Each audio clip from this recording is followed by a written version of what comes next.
పెళ్లితంతు ముగిసిన తరువాత మొట్టమొదట వధూవరులకు పంతులు అరుంధతి నక్షత్రాన్ని చూపిస్తారు.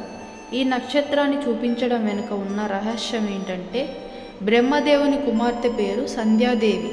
ఈమె వశిష్ఠ మహర్షి ఉపదేశంతో తన దేహాన్ని అగ్నికి ఆహుతి చేసుకొని ప్రాంత సాయంత్ర సంధ్యలతో ఓ స్త్రీ రూపంగా మారింది. ఈ మహిళే అరుంధతి. ఈమె అందానికి ముగ్ధుడైన వశిష్ఠ మహర్షి పెళ్లి చేసుకోవాలని అనుకుంటాడు. తన చేతిలోని కమండలాన్ని అరుంధతికి ఇచ్చి తిరిగి వచ్చే వరకు ఎదురు చూడమని చెబుతాడు. ఇలా ఎన్నో ఏళ్ళు మహర్షి కోసం ఎదురు చూసిన ఆమె అతను వచ్చిన తర్వాత మహర్షిని పెళ్లి చేసుకుంటుంది. దీంతో ఈమె పుణ్యశ్రీగా ప్రతివ్రతగా నక్షత్ర రూపంలో ఆకాశంలో వెలుగుతుంది.